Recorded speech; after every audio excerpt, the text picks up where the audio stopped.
Hello, my lovely listeners. It's a beautiful occasion for the podcast today because it's a new moon in Leo. And in Leo, the moon in Leo, it's about shining, speaking your voice, being you. So I thought everything that I am thriving to be, I am trying to be, and I'm also passing on in this podcast to you, to be who you want to be, to develop and listen and exercise your intuition and listen to different opinions and pick whichever resonates with you the best. And hopefully I'm one of those voices that you listen to and take on whatever you feel like is your truth, and then go on and do your own observations, do your own experience in the world, and then remember that this is the voice, and that's my mission. I think it's a very strong word, but that's why I am having this podcast. So today I had a couple of thoughts, and I was thinking about a couple of things that I wanted to talk about. For the last one that I was speaking, I think I remember that I was talking about this one Polish comedian that has passed away. She was quite young. She was in her 50s, and the thing about her was that she like epitomized the I don't give a shit about things. That's how she looked in her kind of comedy. That's how she was performing, like live comedy, like sketches in front of live audience. That was one of her things. She was also obviously doing Instagram and other social media, but she looked as if everything was easy, and she was like, so what, I don't care. So, like, I obviously cannot do comedy, but she was just very funny, and all her sketches was like her being important or less important. But what I'm trying to say, always, she was not afraid of making fun of herself, and she was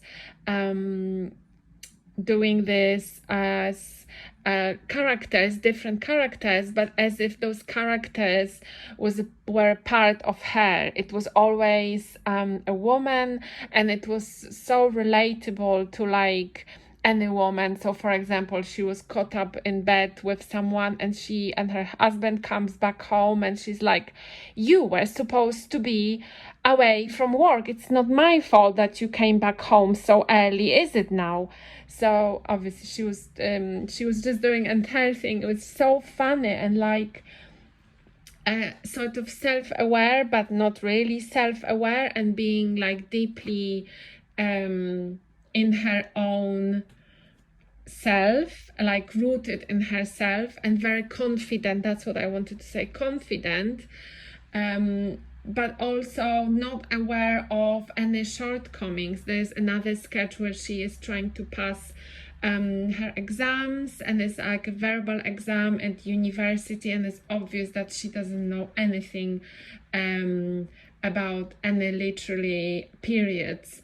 And she was studying languages, and for me it's kind of very close to my heart, because that's what I was studying, languages, and I had to know everything about literally periods, and I could kind of relate to the fact that you had to take this exam. But then she came and she was like, so confident. But in her real life, she said, and I was really surprised, because she said she wasn't confident at all.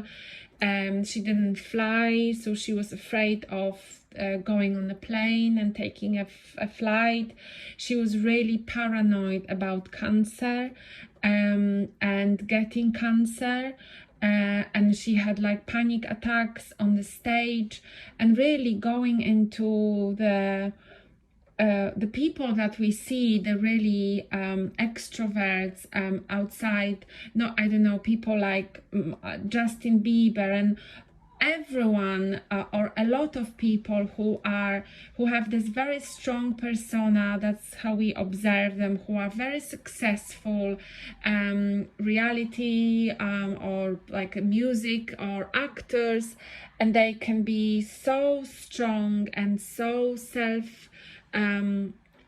with such a strong self on the screen, and when they are speaking, when they are giving interviews, and sort of what we see in social media, beautiful, and we think that they have everything going on for them, whether in the real life, like this lady, she was sort of scared or afraid to go to the office and kind of deal with the mundane task of like an admin, and you know, speaking to the office workers to do some administration, registering things and things like that. She was afraid of flying. So the image that there is and what we admire in others and how they really are in their real life and what they put out might be very different, and it always amazes me how those two things go together. And in my life, or how I compare myself to them, I'm only comparing myself to the outgoing part, to the part that is creative, that is exposed, that is visible, that is always so confident. And I don't know always or necessary the invisible part, the part that is afraid, the part that is not doing things because of the limitation, the part that has got panic attacks and insecurities. And obviously all the things that I am speaking about now are quite obvious. We all know that it's all exposed on social media. But because this lady has passed away, it just made me think about this, because like I said, in her comical videos on social media and in her live performances, she was just so confident. And then the other thing about her being so afraid of getting a cancer and then finally dying of cancer is just something that I just wanted to touch on as well. Is about these having the negative thoughts and sort of creating your own reality.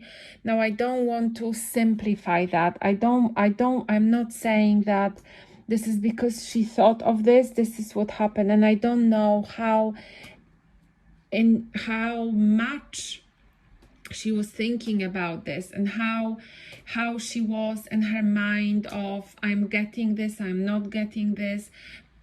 Because having a fear of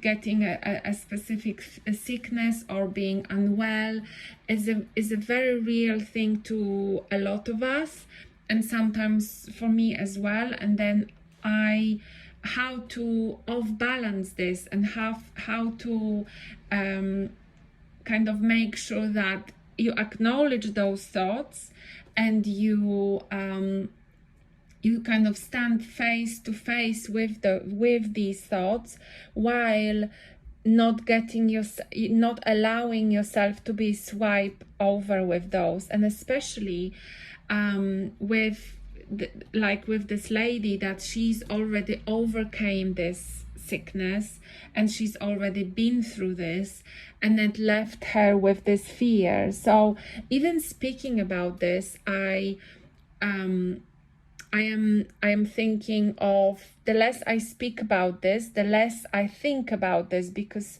the more you ponder about something, and especially if you are if you have like a gentle disposition, or a disposition that is kind of prone to maybe things like this, to worrying and not feeling 100% safe, and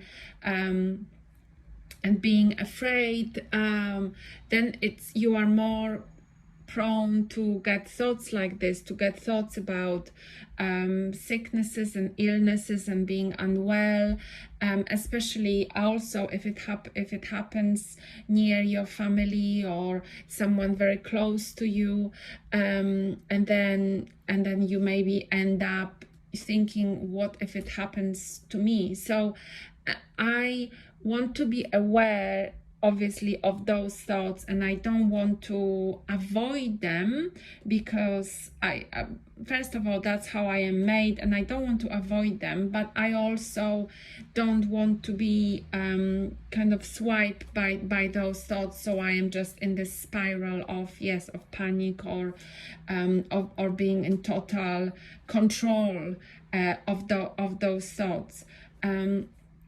So I wanted to mention that, and just give you just opportunity to think about this, of how you feel about that, how much of your time you are spending thinking about what might have happened, what would happen, what can happen to me, to my body, how much of a control I have of things that happen. And then think about the tools to mindfulness, which is really being with your breath, being in the moment, and not going into the future with like, I want to control everything that happens to me, and I want to control my body, and I'm scared, I'm afraid of something that is not in this moment, but I want to go forward and think, what if something bad happens,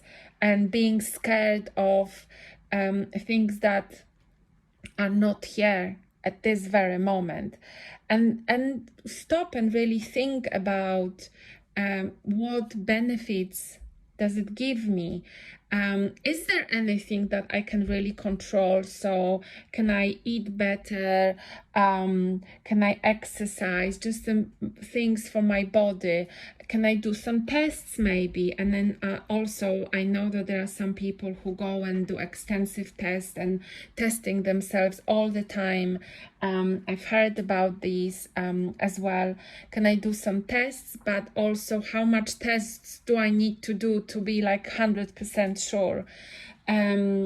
So and then mindfully, it's the mind that creates that, right? So I've heard that if we imagine something, and I know it's true as well for the mind, if we imagine something kind of strongly or even less strongly, our body, our mind doesn't necessarily know 100% if that's a reality. So is it really happening to me now, or is that not sort of true? Which obviously in the sort of esoteric terms, I am also smiling, because is it reality? What is reality? For me and for you, reality might be two different things. We might be in the same room, in the same country, on the same street, and our realities will be totally different. And why? Mainly because of what's happening in our mind. Where are we in our mind in this moment? Because I can be here, but you can be in the room of your ex-boyfriend, or you can be, I don't know, in your body because you have a toothache, or you just had a very distressing conversation at work, and you are in your mind, you are in this. And this is what sort of happened yesterday for me. I was at the meeting at work, and everyone was discussing some things, actually very interesting things related to AI, and how we are going to how we are understanding AI, and how we are using AI. Interesting discussion, which I wanted to take part in, but I had toothache. And this toothache kind of took me away from this room and brought me back to my body, and brought me back to this one pulsating point in my mind. And I couldn't really fully concentrate on what was happening here in front of me. I wasn't 100% there with the people in the room, and then only when I've taken some painkiller was then I was able to return and to speak to someone, and I was thinking I really wanted to voice my opinion, take part in the discussion, and I really couldn't be bothered, because what was more important to me was that I wanted to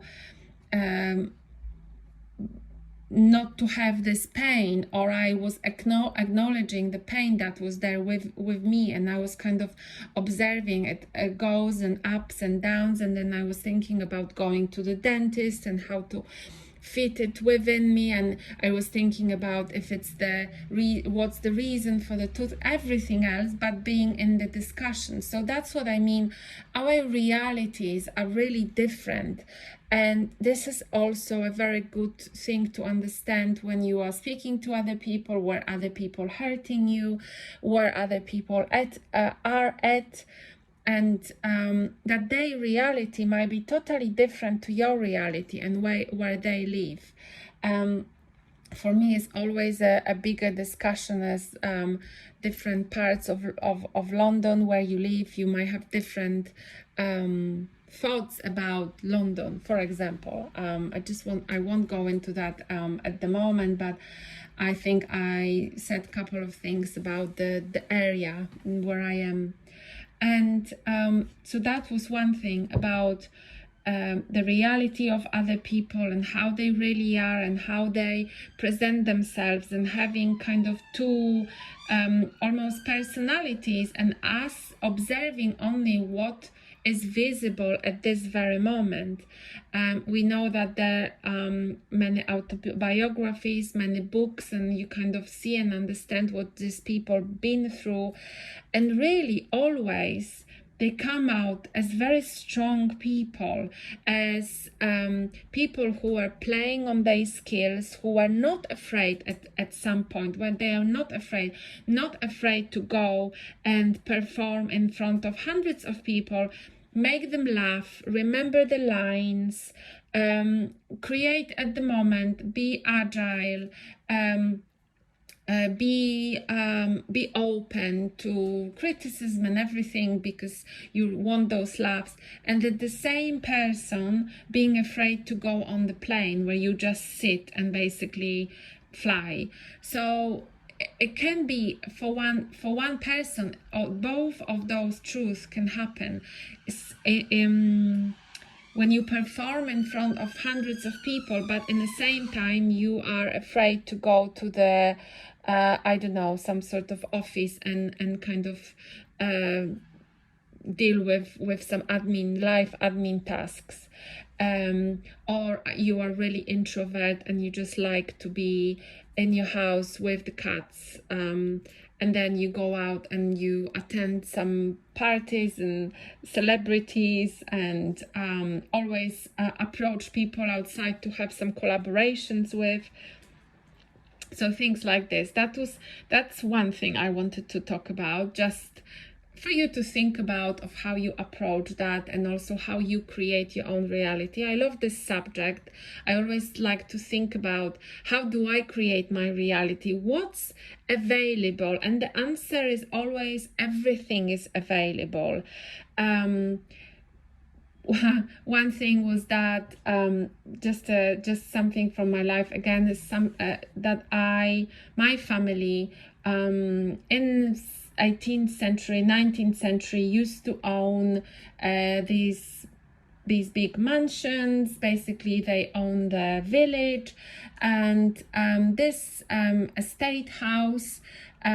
This state house is still there because of wars and other things, and political parties coming and going. This mansion house, this estate house, doesn't belong to my family anymore, and it's also legally how everything was divided. Basically, it belongs to the country, to the government, to the state. It doesn't belong to the family.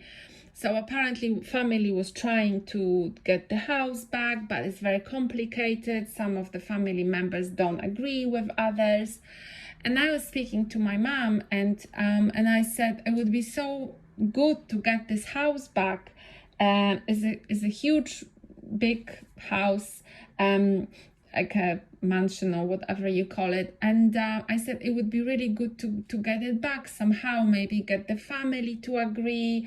And she said, and what are you going to do with this house?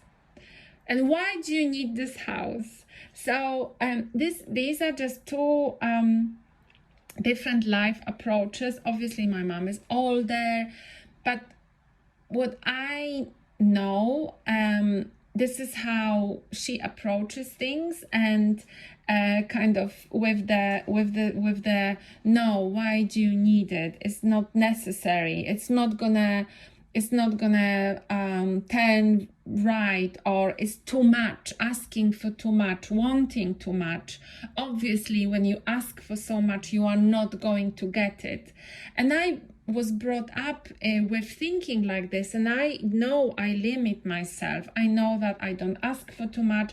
I know that I limit myself in saying, yes, 100,000 pounds, yes, maybe, but a million, no, never. This is never going to happen. So, and we limit ourselves because of the environment, because what we have been told, because I can climb 3 flights of stairs, but 10, that's too much. I can never do that without even trying, without even trying and failing and trying again and failing again. And even if it's 100 times, doing this again and again. And we know, we have examples of people, actors, writers, being rejected over and over and over again, and then succeeding after 1,000 times. So, and in a way, my mom, she's not a like negative person. In a way, she's very positive. It's just that's how she kind of created her life,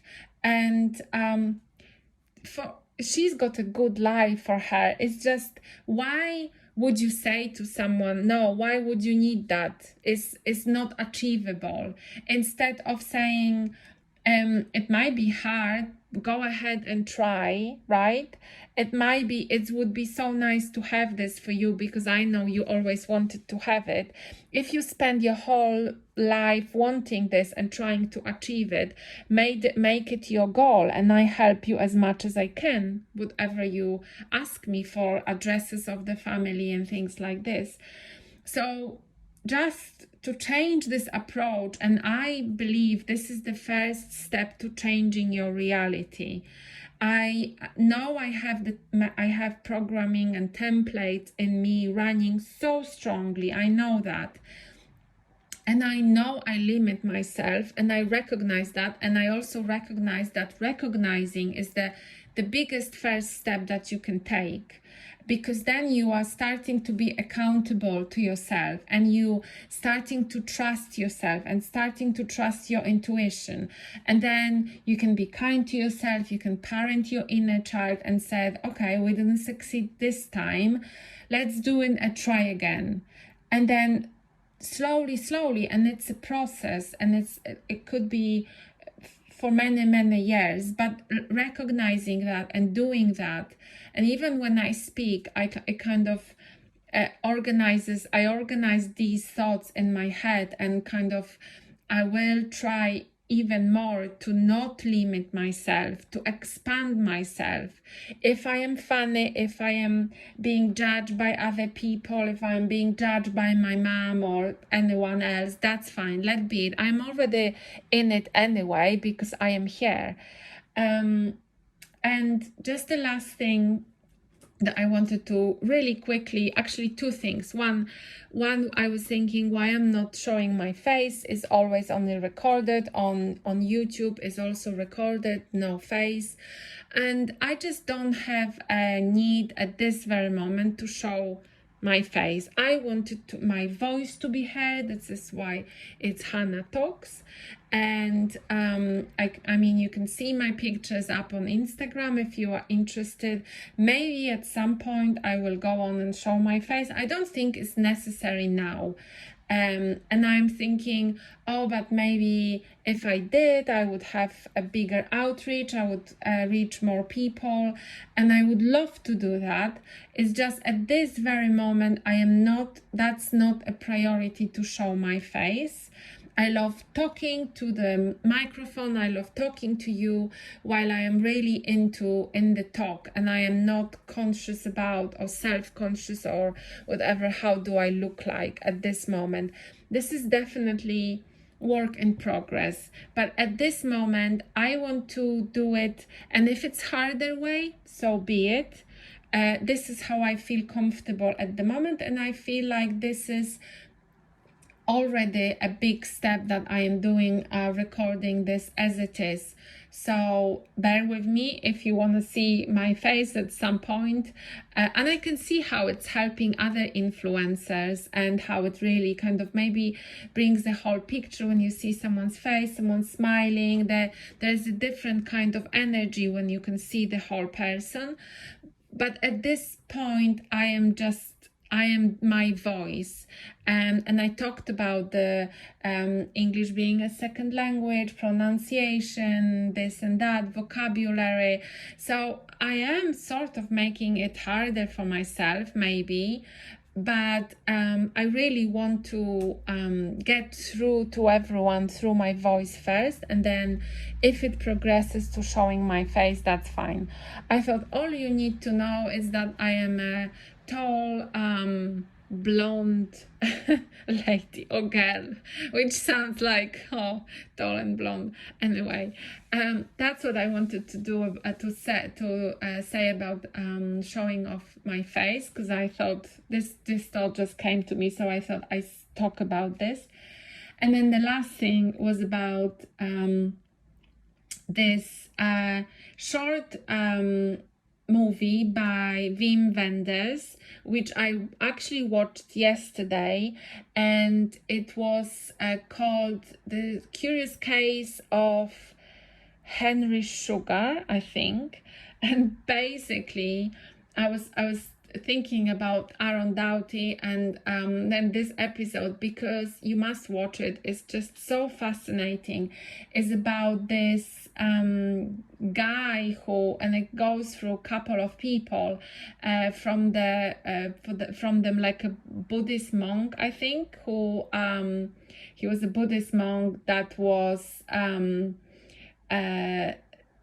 spotted by this guy, and the Buddhist monk that meditated and kind of then was elevating, so like floating over because of the meditation, was floating over ground. So basically meditation that led to seeing with your eyes closed, and seeing through objects. And for Henry Sugar, I think that was his name, was seeing the cards, so he can play poker very well, or he can like gamble, because he could see through the playing cards without turning them over. And then he was winning lots of money, and then he just thought, what's the point of that, winning lots of money? And he started throwing the money out of the balcony, and then policeman came over and said, you're throwing all this money, you're causing all this havoc, people are fighting, you're stupid, you can do so much good with money like this, you can go to hospitals and orphanages and do a lot of good, and you're just throwing this money out of the balcony. So this Henry Sugar set up a company to help hospitals. Anyway, the way they did it was looking at the candle flame and kind of looking at the flame, so that there is only flame in their mind, and then concentrating on one given picture. And this Henry Sugar was concentrating on an image of his own face, and the thing was that you cannot do this for more than 1 minute after training or practicing for 1 year or 2 years, and it takes you 20 years to concentrate on the image, just on the image, without the thoughts coming in, and it takes you 20 years to concentrate on the image, to be able to concentrate for more than 3 minutes. So definitely, first of all, is the ability of human mind, the concentration, meditation, what it brings, and the enlightenment that it brings, and also what Aaron was always saying about the candle flame meditation. So concentrate, focus on the candle flame, and how this kind of shuts down everything else around you, and the focusing of the mind helps you with your mind calming down and not controlling, because you can never control them.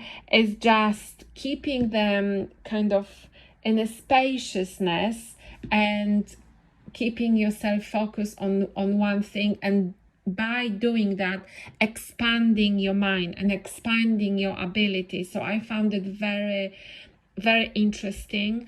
At the moment, I am doing the self-hypnosis. So I try to do it every day for morning and evening. And I feel like I'm quite good at it. And I can tell my subconscious for how long I want to be self-hypnotized. I keep telling myself positive affirmation that my subconscious, I can observe the other thoughts, and sometimes I am swept by those other thoughts about whatever random things, but I can quite quickly grasp it and kind of come back to the main point of my meditation, of this self-hypnosis, which really is a meditation. You go into a state. So it was very interesting watching this movie yesterday, and obviously the subject of meditation and going into those higher self parts, and Buddhism, and the candle flame, which Aaron Doughty mentions very, very often, to the point that I wanted to say to him, watch this movie, because it talks about what you are talking about so strongly, about this candle flame, that I wanted to DM him. Not that he is going to who knows. Anyway, so yeah, that's my movie recommendation if you want to look at the meditation and this kind of type of way of meditating, and it's done in a true Wim Wenders way, so it's quite comical, but yeah, it's just something that I really recommend to watch. And on this note, I finished this podcast for today. I hope you enjoyed listening, so give me a like if you did. Thank you so much, and I speak to you soon. Bye bye.